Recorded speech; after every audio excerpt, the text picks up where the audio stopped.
Hi everyone, this is Vandana Suri and I'm the founder of Taxi. Taxi is a promise of safety for women and kids. What are we dealing with? On one hand, there is huge levels of child abuse and violence against women, mostly in public transport. If you notice, this 53% of our children face sexual abuse, which is a very high number. 90% of women feel the fear when they're using transport in public places. And in fact, the existing cab industry was actually adding on to this entire unsafe zone. So, what did we do about this? We started focusing on women driving women and kids. I think that was the most practical and the simple solution. So, we had business models wherein we were training women to become professional drivers. And these women in turn drove women and children. A majority business came out of the taxi huddle where we were alternate moms dropping kids to schools. So it was never just cabs. Cabs was always the box around it, the logistics. But what was being pitched out into the market was relationships. So Taxi Huddle was giving us a 95% cake into the business. Again, we were the only ones in the country who were doing this.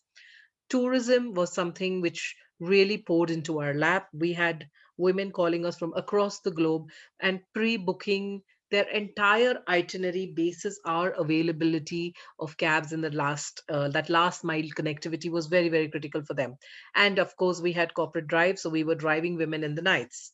Um, what did we do pre-COVID? Now everything is going to be pre-COVID and post-COVID and how we adapted. So let's look at what we did pre-COVID.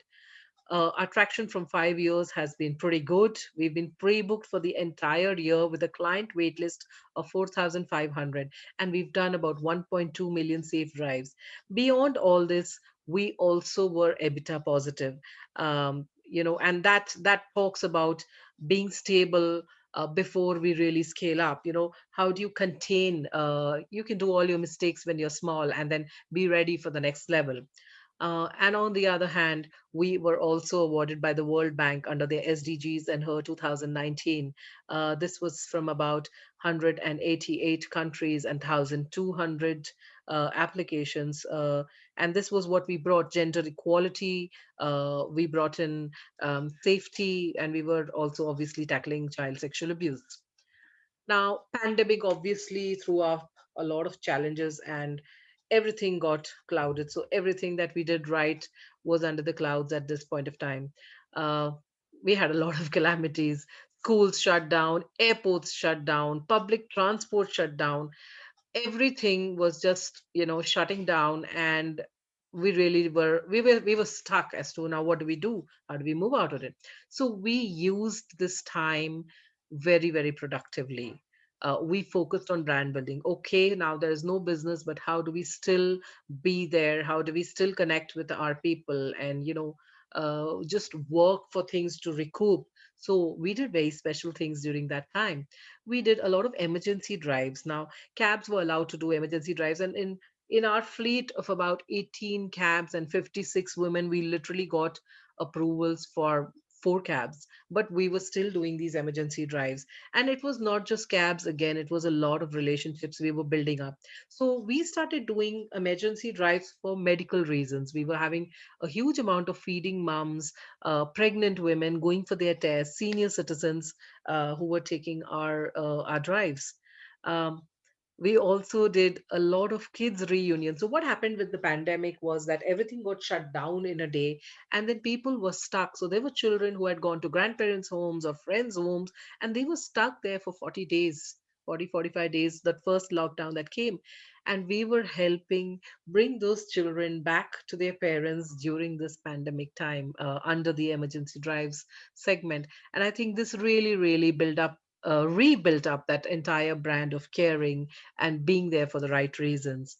What we also understood that in spite of the lockdowns opening up and economy really opening up a little bit, people were still scared to use public transport because of lack of sanitization. They were worried, and in no amount of how much you tell them was really sitting in their head whether the cabs are sanitized. They were worried about who's coming to pick us up. So this was a glaring problem for us. And how did we handle this? this actually threw us up with new opportunity. What we realized, and this was like a light in the entire humdrum that we faced. What we realized that people were scared of cabs and public transport, but people were now willing to self drive. So there were a lot of women who were who had taken licenses earlier and still never drove because somebody would not have encouraged them. The driving school system today has a huge lapse where they literally just train for 10 hours and they expect you to be running on the road and driving. And women, I mean, that was a barrier which women were facing. So we launched Taxi Break Free, where we were women enabling women to drive their own cars at their own pace. Okay. Now, this was again a segment which was just not there in India, a woman focused uh, driving training segment where I am making this woman comfortable to drive her own car. And I'm not pushing it up in those 10 hours. Ke nahi, itne mein you have to do it. Okay. So there's a lot of ease, there's a lot of patience when we're talking to women. And this came out as a very, very prominent, high demand, and a very lucrative vertical for us. Now, let me tell you a bit about why this is so interesting. First of all, this is very low cost because we are using our existing skills. We've learned how to drive and train cabbies, and today we are going to train customers. So that skill is something we know. How do we train? We already know that. Our existing resources, we just need a few trainers. To take care of it. I don't really need too many people around this. These are again premium, prepaid, and pre-booked client service models. Um, Simple thing is here we don't have a set of costs, so we work through a franchisee model. The franchisee brings in a fee of 50,000 rupees per annum. So I'm not paying anything out here. I'm not investing into anything. Then there are obviously the trainer costs and the fuel costs. So the trainer fee, we charge that franchisee 15,000 rupees, and then the clients, that franchisee learns how to train. So we have a train the trainer module. We train her and possibly one of her other trainers, and these people carry forward that training in their location. So then there is a revenue share of 70-30%. 70% goes to the franchisee, 30% is back with us. The point of this entire thing is that this whole getting a new business unit ready is bringing us income, and it's a 15-day turnaround time to make an entrepreneur, which is really, really beautiful. This is what we've done. We literally launched this last 3 months. We're already in 2 cities. We have three franchisees. And you can obviously see I have a waiting list of clients out here. So something about the system is working because women want to be independent. They want to get back to work. They don't want to be dependent on somebody else in their family taking them. And this has actually thrown up a very interesting opportunity and vertical for us. This is what we want to do in the next 3 years. We basically want to restabilize the business.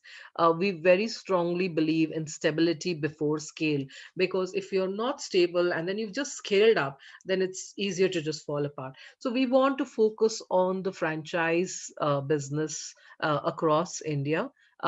We've taken very conservative numbers at this point of time, but we'd rather be conservative than be over boisterous about things. Um, Very importantly, we don't want to go into more cabs at this point of time. Although once schools do start up in July, there will be gushing business for it. At the same time, we are a bit scared about picking up any further debt. During this pandemic time, we literally had to return quite a few cars, and we just left back with 4 cabs. So I think we'd like to stabilize with these four back and build up on something which does not take up much of our investments and can be scaled up with existing resources. And that's why this is our 3-year plan. How do the income generations look like? I think the income looks very, very robust. With that small numbers that we had just projected, like I said, it was literally 171 franchisees over 3 years. And this is where the revenues look like going up to about 12 crores a year in another 3 years. And I think that will be a very strong, stable way. And then, we really scale up beyond that and call for further investments at that point of time. What are we looking at? We are literally looking at 1 crore of capital.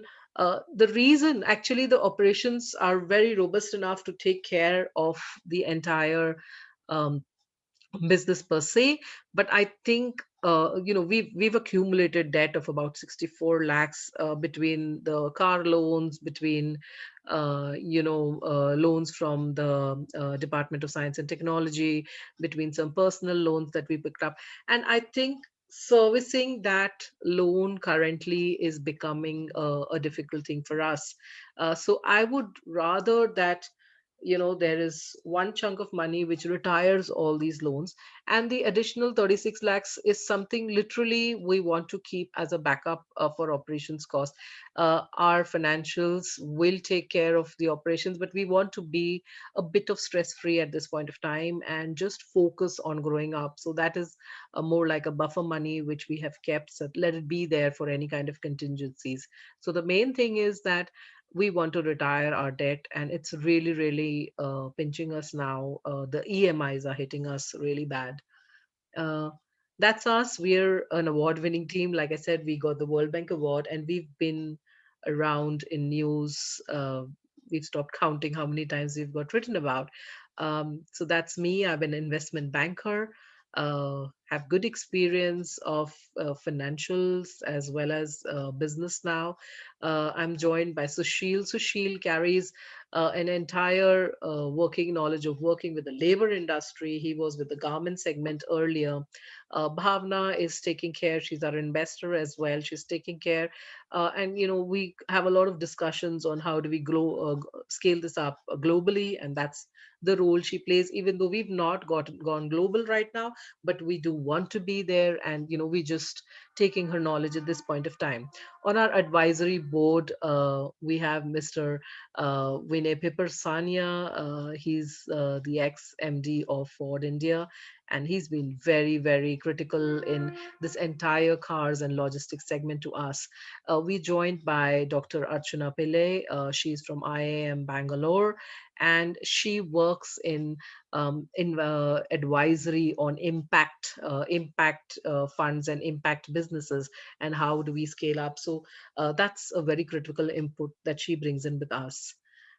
Yes, and that's what we are right now. I'd be happy if you can reach out to us. Our coordinates are here. More importantly, what I do want to say is that um, this is a need. Women and child safety is a very important need in our segment today. And there's something right that we're doing over here. I'd really want people to come across and support this entire thing. And it's not just about support, it is a good, robust, scalable business model as well. So please do reach out to us. Thank you.